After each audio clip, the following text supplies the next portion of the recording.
الحمد لله وكفى وسلام على عباده الذين اصطفى أما بعد فأعوذ بالله من الشيطان الرجيم بسم الله الرحمن الرحيم حاميم والكتاب المبين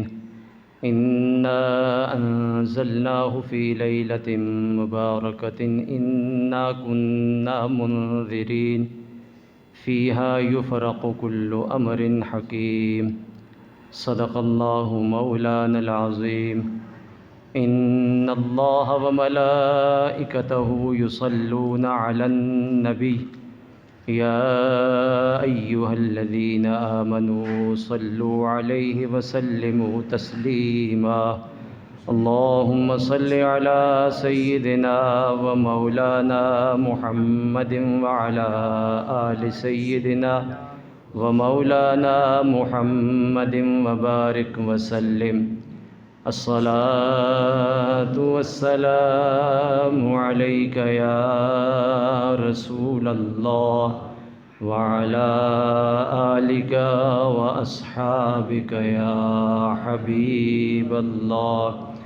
الصلاة والسلام عليك يا رحمة للعالمين وعلى آلك وأصحابك يا شفيع المذنبين۔ حاضرین محترم، نماز کے مسائل کے حوالے سے سلسلہ گفتگو جاری تھا۔ گزشتہ جمعۃ المبارک کو دعا اور دعا کے بعد کچھ اور مسائل ذکر کیے تھے۔ ابھی کچھ چیزیں ایسی ہیں جن کو نمازی حضرات کو جن کی ضرورت پڑتی ہے، ان کے بارے میں بھی انشاءاللہ گفتگو ہوگی۔ مثلاً مسافر کی نماز ہے، اکثر موقعوں پہ یہ ضرورت پڑتی ہے، سفر ہر انسان کو کرنا پڑتا ہے۔ مریض کی نماز ہے، اس طرح کچھ اور مسائل ہیں۔ اس کے متعلق بھی انشاءاللہ آئندہ جمعۃ المبارک کو مختصر سے مسائل ذکر کروں گا تاکہ جو موضوع شروع ہوا ہے یہ مکمل ہو جائے۔ آج چونکہ 15 شعبان المعظم قریب آ رہی ہے، اس حوالے سے چند باتیں آپ کے گوش گزار کر رہا ہوں۔ یہ مہینہ شعبان المعظم کا مہینہ بڑی برکتوں اور رحمتوں والا مہینہ ہے۔ حضور سیدنا غوث الاعظم شیخ عبد القادر جیلانی رضی اللہ تعالی عنہ غنیۃ الطالبین اپنی کتاب میں فرماتے ہیں کہ 3 مہینے جو ایک ساتھ ہیں، اس سے پہلے رجب کا مہینہ ہے، پھر شعبان کا مہینہ اور اس کے بعد رمضان المبارک ہے۔ حضور غوث پاک فرماتے ہیں کہ اللہ رب العزت نے ان تینوں مہینوں کو عظمت اور شان عطا فرمائی ہے، اور پھر کرم یہ فرمایا، تینوں مہینوں میں ایک ایک خاص رات رکھی ہے۔ رجب کے مہینے میں لیلۃ المعراج ہے،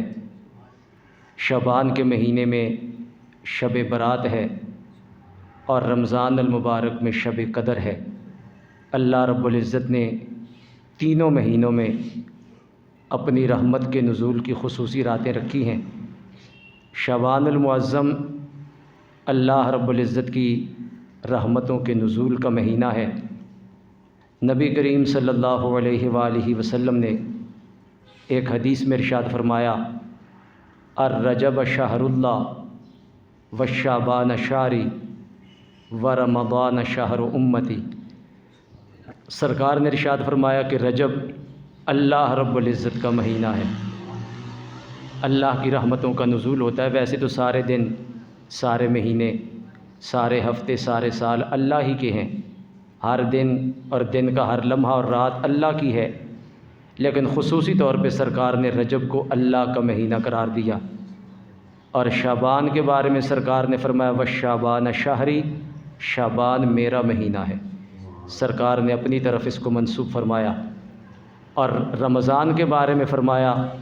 کہ رمضان میری امت کا مہینہ ہے۔ اللہ رب العزت سرکار کی امت کو بخشنے کے لیے رمضان المبارک میں اپنی رحمتیں بارش کی طرح نازل فرماتا ہے،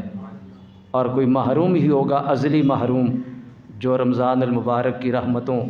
اور برکتوں سے فائدہ نہ اٹھا سکے۔ تو سرکار نے فرمایا یہ میری امت کا مہینہ ہے۔ شعبان کے مہینے کو سرکار نے اپنا مہینہ قرار دے دیا، اسی لیے ام المومنین سیدہ عائشہ صدیقہ رضی اللہ تعالیٰ عنہ فرماتی ہیں کہ ہم نے سرکار مدینہ صلی اللہ علیہ وآلہ وسلم کو دیکھا، رمضان المبارک کے علاوہ جس مہینے میں سرکار کثرت کے ساتھ روزے رکھتے تھے وہ شعبان کا مہینہ تھا۔ ویسے تو آپ ہر مہینے میں ایام 20 کے روزے رکھتے، اور اس کے علاوہ بھی ایام 20 کے روزوں کے علاوہ بھی سرکار روزے رکھتے، لیکن شعبان کے مہینے میں ام المومنین فرماتی ہیں کہ ہم نے دیکھا رمضان کے روزے تو فرض ہیں، وہ تو آپ پورے مہینے کے رکھتے تھے، رمضان المبارک کے علاوہ کسی اور مہینے میں اتنے زیادہ روزے رکھتے ہم نے سرکار کو نہیں دیکھا جتنے شعبان کے مہینے میں آپ روزے رکھتے تھے۔ اور جب وجہ پوچھی گئی تو آپ نے ارشاد فرمایا کہ اس مہینے میں اللہ رب العزت ان لوگوں کے ناموں کی فہرست بنا کے فرشتوں کے حوالے کر دیتا ہے، آئندہ سال جن کی زندگی ختم ہوتی ہے، جنہوں نے دنیا سے جانا ہوتا ہے، ان کے ناموں کی فہرست بنا کے زندوں سے نام نکال کے مردوں میں درج کر دیے جاتے ہیں۔ تو میں زیادہ روزے اس لیے رکھتا ہوں کہ جب میرا نام لکھا جا رہا ہو اس وقت میں روزے کی حالت میں ہوں۔ تو سرکار کثرت کے ساتھ روزے رکھتے، اس مہینے کو اپنا مہینہ قرار دے دیا، اس میں خصوصی اہتمام فرماتے سرکار، تعلیم امت کے لیے ہے، خصوصی اہتمام عبادت کا، روزوں کا، باقی نیک اعمال کا آپ خصوصیت کے ساتھ اہتمام فرماتے۔ اللہ رب العزت کا اس امت پہ یہ احسان ہے، حضور سیدنا غوث الاعظم شیخ عبد القادر جیلانی رضی اللہ تعالیٰ عنہ قرآن مجید کی آیہ مبارکہ ہے وَرَبُّكَ يَخْلُقُ مَا يَشَاءُ وَيَخْتَارُ، کہ آپ کا رب جو چاہتا ہے پیدا فرماتا ہے، اور جسے چاہتا ہے اسے پسند فرما لیتا ہے، اس کو چن لیتا ہے۔ اس ارشاد خداوندی کے تحت حضور سیدنا غوث الاعظم فرماتے ہیں پروردگار عالم نے اس کائنات میں کچھ چیزوں کو شرف انتخاب سے نواز لیا ہے، کچھ چیزوں کو پروردگار عالم نے یہ خصوصی شرف عطا فرمایا کہ رب نے انہیں چن لیا ہے۔ اور پھر آپ فرماتے ہیں پروردگار عالم نے انسانوں میں انبیاء و مرسلین کا انتخاب فرمایا، اور گروہ انبیاء و مرسلین میں محبوب کریم صلی اللہ علیہ وآلہ وسلم کا انتخاب فرما لیا ہے۔ کتابوں میں قرآن حکیم کو شرف انتخاب سے نوازا ہے، فرشتوں میں حضرت جبریل امین کا انتخاب فرما لیا ہے، اور مساجد میں بیت اللہ کا انتخاب فرما لیا ہے، مہینوں میں ماہ رمضان کو چن لیا ہے، اور راتوں میں رب نے شب برات کو چن لیا ہے۔ جو کوئی ان جگہوں پہ اور ان دنوں میں ان راتوں میں اللہ رب العزت کی عبادت کرتا ہے، پروردگار عالم اسے یہ شان عطا فرماتا ہے کہ تھوڑے عمل پہ رب اس کو اجر زیادہ عطا فرماتا ہے۔ تو ان مبارک اوقات میں، ان مبارک لمحات میں اور ان مبارک راتوں میں ایک بہت بڑی رات اس مہینے میں آنے والی شب برات 15 تاریخ ہے، 14ویں دن 14ویں کا اور رات 15ویں کی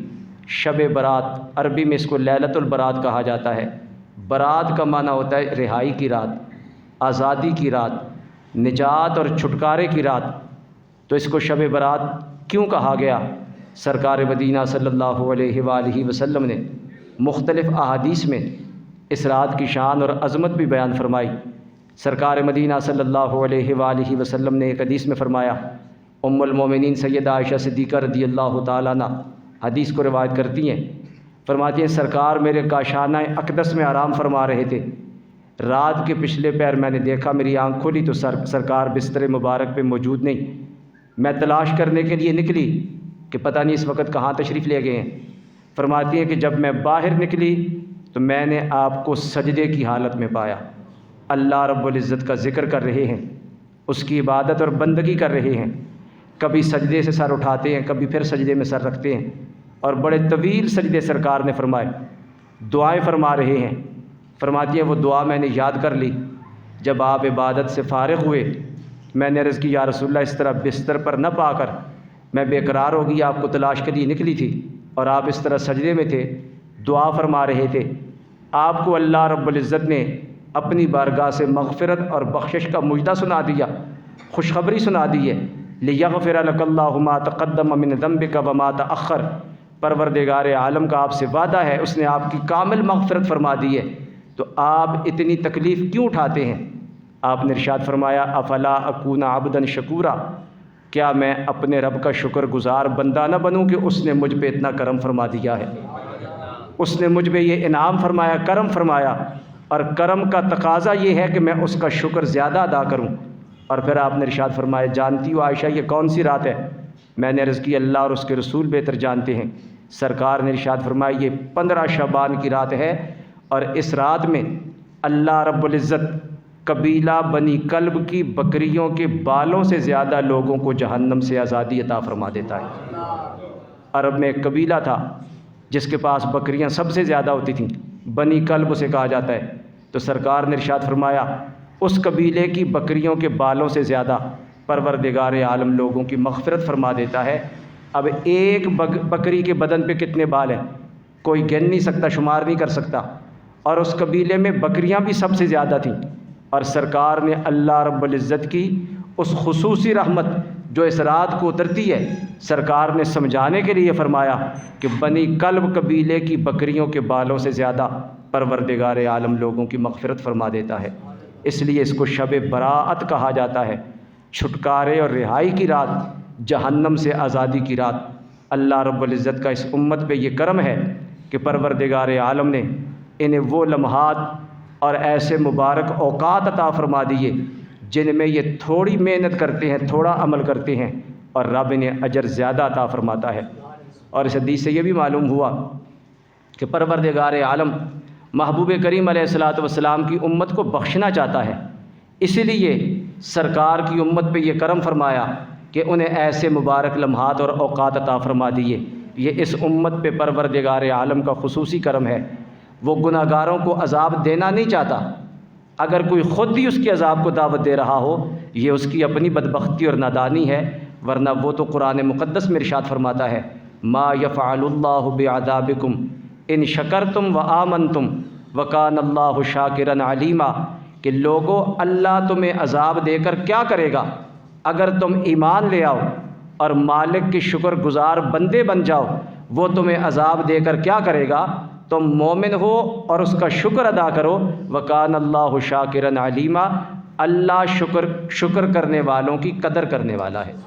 وہ تو ایسے بندوں کی قدر کرتا ہے جو اس کی نعمتوں کا شکر ادا کرتے ہیں اور اس کی بارگاہ میں حاضر ہو کر اپنے گناہوں کی مغفرت اور گناہوں کی بخشش کے لیے التجا کرتے ہیں۔ گناہوں پہ عذاب دے کے اسے کوئی خوشی نہیں ہوتی، اور وہ گناہوں پہ عذاب دینے کے لیے تیار نہیں بیٹھا، بلکہ اس نے اپنی رحمت کے دروازے کھولے ہی اس لیے ہیں کہ گناہ گار جس وقت بھی آئے اللہ کریم کی بارگاہ میں آ کے وہ توبہ کرے، پروردگار عالم اپنی بارگاہ سے اس کو کرم اور بخشش کی خیرات عطا فرما دیتا ہے۔ نعرہ تکبیر، نعرہ رسالت۔ قرآن مجید میں پروردگار عالم ارشاد فرماتا ہے وَسَارِعُوا إِلَىٰ مَغْفِرَةٍ مِّن رَبِّكُمْ وَجَنَّةٍ عَرْضُهَا السَّمَاوَاتُ وَالْأَرْضُ أُعِدَّتْ لِلْمُتَّقِينَ، اے لوگو دوڑو اپنے رب کی بخشش کی طرف، اپنے رب کی مغفرت کی طرف دوڑو، اور اس جنت کی طرف دوڑو جس کی چوڑائی زمین و آسمان سے بھی زیادہ ہے، اور اس نے وہ جنت تیار کر رکھی ہے، اعدت للمتقین، پرہیزگاروں کے لیے تیار کر رکھی ہے۔ اور اگر غلطی ہو جائے، گناہ ہو جائے تو پھر کیا کیا جائے؟ قرآن مجید میں آگے پروردگار عالم ارشاد فرماتا ہے والذین اذا فعلوا فاحشۃ او ظلموا انفسهم فاستغفروا اللہ ومن یغفر الذنوب الا اللہ ولم یصروا علی ما فعلوا وهم یعلمون اولئک جزاؤہم مغفرۃ من ربہم